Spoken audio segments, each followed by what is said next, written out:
The annual First Responders Valor Ball was a rare night of civilian elegance for the men and women who usually lived their lives in smoke and sirens. This year, it was held within the grand marble-clad hall of the Metropolitan Museum of Art in New York City, a setting usually reserved for titans of industry and international art collectors. Crystal columns reflected the soft gold light of countless tea candles, illuminating the deep blue uniforms and sparkling gowns that filled the space. Laughter, sharp and slightly anxious, mixed with the smooth rolling sounds of a classic jazz trio. Every flash of a camera was a testament to a year of duty, bravery, and sacrifice. Yet, beneath the veneer of celebration, a quiet, brittle tension was about to shatter. Brian Thompson, 33, a lauded captain with the FDNY, stood at the center of the hall, the star of the evening. His dark blue uniform, pressed sharp enough to cut glass, was decorated with 2 new commendation pins. He looked the part of the hero, broad shoulders, a confident, almost arrogant tilt to his head, and a smile that seemed engineered for magazine covers. He was surrounded by his peers, fellow firefighters, city officials, and local media personalities, all praising his leadership during a massive downtown warehouse blaze just 2 weeks prior. Brian basked in the attention, gripping a heavy, customized fire axe trophy, momentarily oblivious to the small, delicate woman watching him from a dimly lit alcove near the Hall of European Sculpture. Sarah Thompson, 28, was Brian's wife. She was 8 months pregnant, and her pale lavender maternity dress, simple and flowing, felt like an unintentional protest against the opulence of the room. Her hands rested over her swollen abdomen, a gesture of both support and protection. Her usually vibrant auburn hair was pinned up, revealing a face drawn by chronic exhaustion and the weight of a secret she carried. She tried to project a look of belonging, but her eyes, wide and almost desperate, betrayed her fear. She knew this world of public adoration was the only one Brian tolerated, and the private world they shared had become a cramped, dark space she longed to escape. Brian had insisted she attend, despite her advanced stage of pregnancy and a doctor's recommendation for rest. "You'll be there," he'd commanded, his voice cold and flat. "You'll stand next to me and smile. I won't have my wife looking like a shut-in when I'm getting an award." So she was there, a quiet, obedient presence, enduring the sidelong glances and the whispered pity from those who knew the truth. Clinging tightly to Brian's arm, her presence an insult to Sarah, was Virginia Wright, 31, a high-powered real estate agent he'd met through a mutual acquaintance. Virginia was stunning in a fitted emerald gown, her laugh loud and theatrical. She whispered something suggestive to Brian, her hand trailing along his biceps, and he laughed, a booming, self-satisfied sound that cut through the jazz music. The guests glanced at the married couple, then at the single woman, then back to Sarah, who swallowed hard, her vision momentarily blurring. The air in the museum, usually cool, felt suddenly thick and suffocating. She desperately needed a moment of fresh air, a glass of cool water, anything to anchor herself. She spotted an open case of crystal glassware meant for the post-ceremony toast, and moving quickly to avoid another humiliating encounter with Brian's shadow, she reached for an empty water tumbler.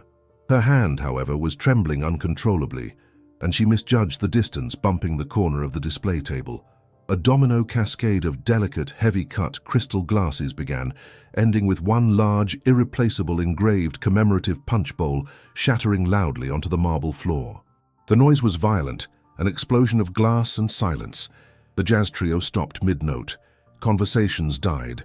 All heads, hundreds of them, turned toward the alcove where Sarah stood, her face white with shock and guilt, the glittering shards reflecting the candlelight around her. Brian's laugh, which had been mid-rumble, died in his throat. He looked down at the mess, then up at Sarah, his grey-blue eyes turning instantly into hard, polished stones. His commendation trophy slipped from his grasp and hit the floor with a sickening, heavy thud. "Sarah," he hissed, his voice dangerously low, stripped of all warmth. His face was a mask of cold fury. Virginia's expertly sculpted lips curved into a smug, satisfied smirk. "I'm so sorry," Sarah whispered, her voice barely audible, the apology already sounding futile. "It was an accident. I needed some air." Brian was across the hall in 3 quick, powerful strides. He didn't speak. He just grabbed her wrist, his grip like steel crushing bone, and dragged her forward into the center of the hall, toward the shattered glass. The crowd instinctively recoiled, a collective movement of fear and avoidance. The flash of cameras, which had been celebratory, now turned into a horrified, morbid documentation of the emerging nightmare. Brian reached to the nearby table and snatched a rolled-up, heavy-duty leather presentation belt, a ceremonial item meant for the fire chief, and yanked Sarah's arm hard, making her stumble. "You clumsy, useless waste of space," he growled, the words spilling out like poison. "You ruined this night. Do you know what that crystal cost? Do you know what this shame cost me?" Sarah cried out as the first lash of the heavy leather belt cracked through the silence. It wasn't the first time he'd hit her, but it was the first time in front of people, and the sound in the vast hall was deafening. Pain, sharp and searing, tore across her back, making her gasp and instinctively double over. The second blow landed harder, and she fell to her knees, one hand scrambling to hold her belly, the other trying to shield her head. "Stop it! Someone call the police!" A voice, thin and terrified, cried out from the periphery, but no one moved. Brian Thompson was a decorated hero, a man with a dangerous temper and political connections. Fear kept the crowd immobilized. 50 lashes, then 70, each one a sharp, stinging tear through the thin dress and onto her skin. Sarah pressed her cheek against the cold marble, whispering prayers to her unborn child. "Hold on, baby, please hold on." Virginia stood by the edge of the scene, sipping a flute of champagne, her face a picture of indifferent contempt. The assault continued, the sickening thwack of leather on flesh filling the monumental room, until Sarah collapsed entirely, her body a small, broken heap on the cold, unforgiving stone. Brian's breathing was ragged, his eyes wild with spent rage.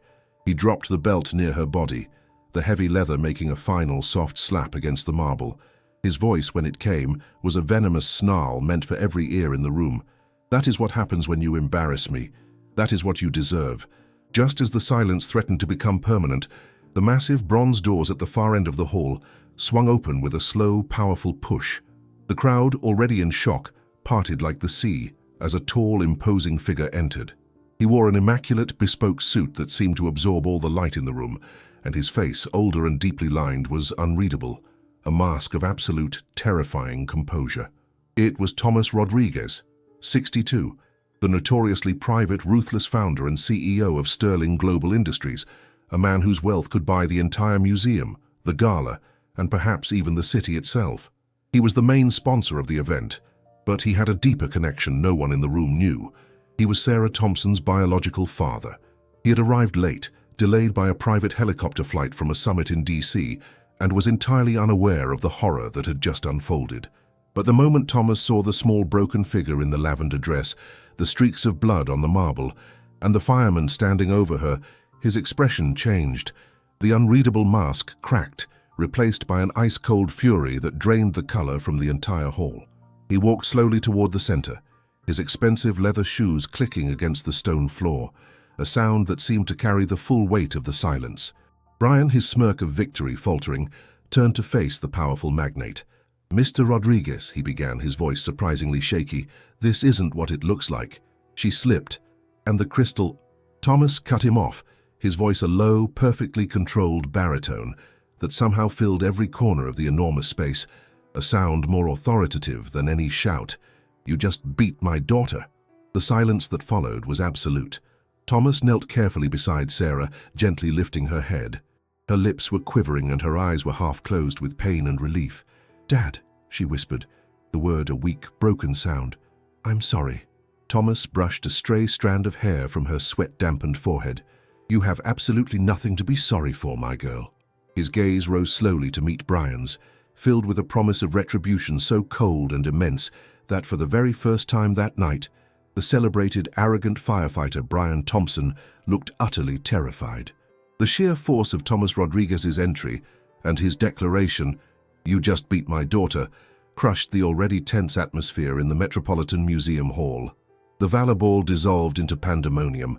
Guests rushed for the exits, their elegant heels clicking desperately against the polished marble floor. Security guards, trained for intoxicated celebrities, were overwhelmed, attempting to shield the sight from the still flashing cameras. But Thomas did not move, his focus absolute.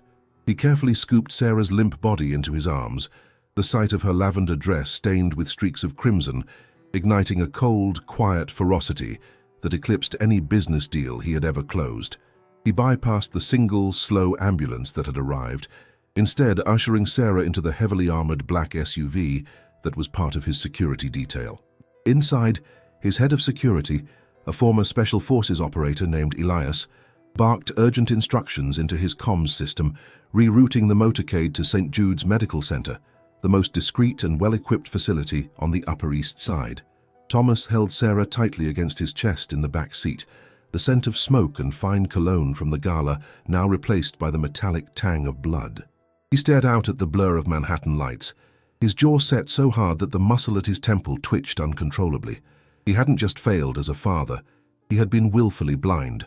Sarah, from a prior relationship he'd been forced to end by his own hyper-ambitious parents, had been estranged for years, only reconnecting recently after her marriage to Brian.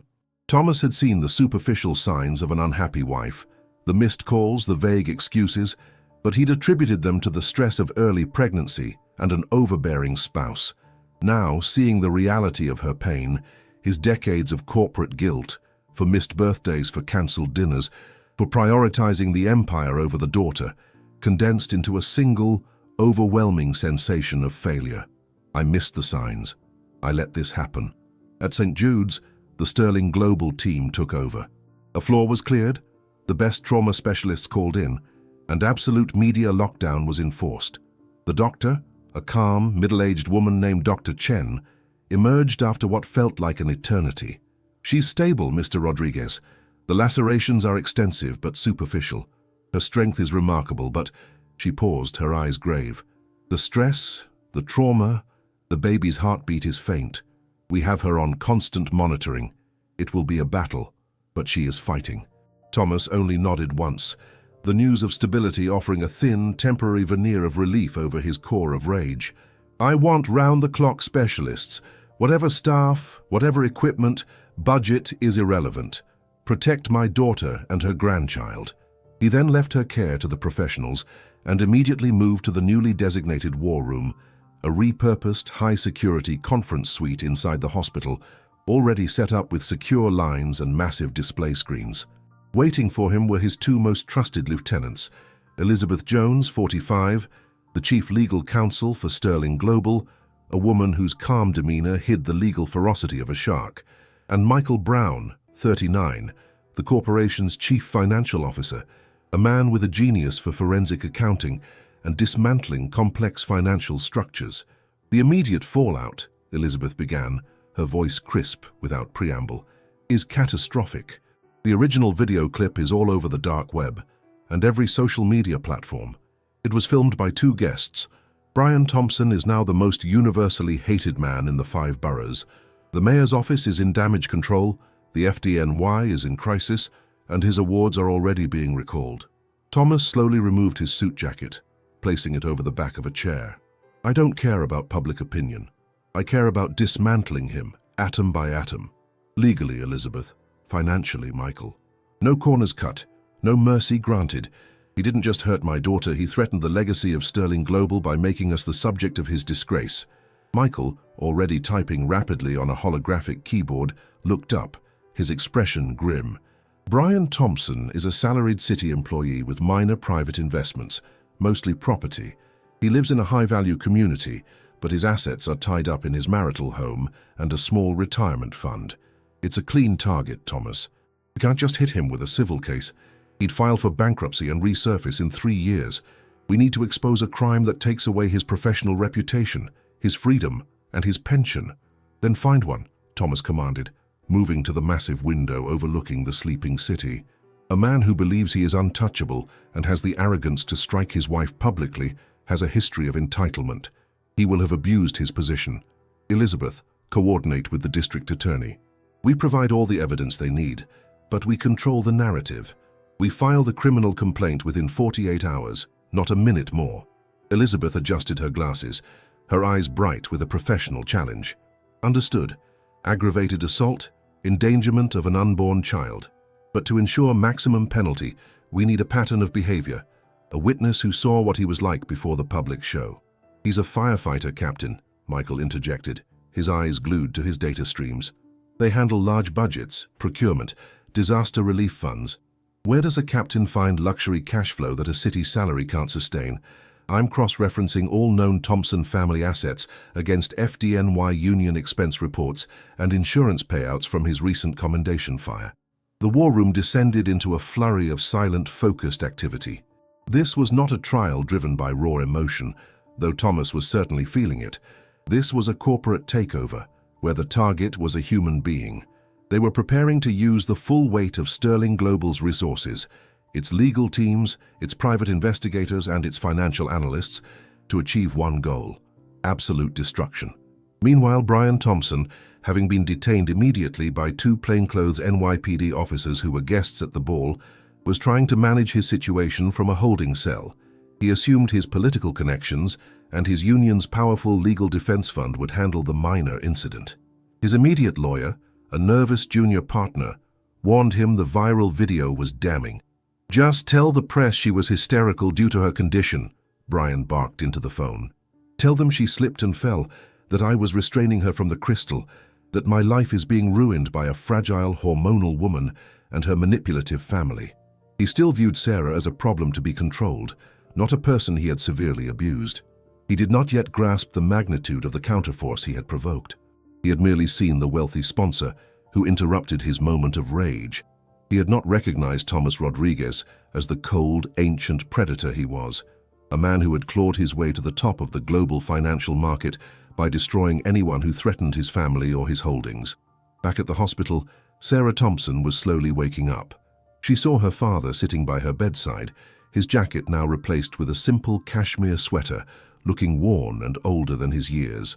The weight of his presence was overwhelming. She started to cry, whispering, "I thought I could change him. I thought if I stayed quiet for the baby it would pass." Thomas gently took her hand, his massive palm engulfing hers. "No, my darling. Men like that don't change. They only escalate. They only understand one thing: power. And now he's about to face a power he never dreamed existed." His voice was low, devoid of pity, filled only with steel. "You saved yourself, Sarah. You made it public. You forced my hand. Now we finish it." The real turning point for Thomas came later that morning. Michael Brown burst into the war room, his face triumphant. "Got him. It's not grand larceny, but it's worse for a man in his position. We cross-referenced his recent home purchase, an expensive property in the Hamptons, against the FDNY's 9/11 Victim and Responder Relief Fund reports. Thomas, he's been falsifying overtime forms, padding equipment procurement invoices, and this is the killer. He funneled over $1.2 million from the Responder Relief Fund over the last 5 years, moving it through 3 shell companies disguised as equipment leasing firms. The money he used to buy the Hamptons house, it was meant for the families of fallen comrades. Thomas Rodriguez didn't move. He simply stared at the figures. This was not just domestic abuse. It was a profound violation of public trust and a betrayal of his profession's core values. This was the level of moral compromise that could land Brian not just in civil court, but in a federal penitentiary, erasing his entire life. "Elizabeth," Thomas said, his voice quiet, colder than any deep freeze, "prepare the full disclosure package. Leak the abuse video to all major news outlets simultaneously with this financial report. When the world sees the abuse, they will understand the theft.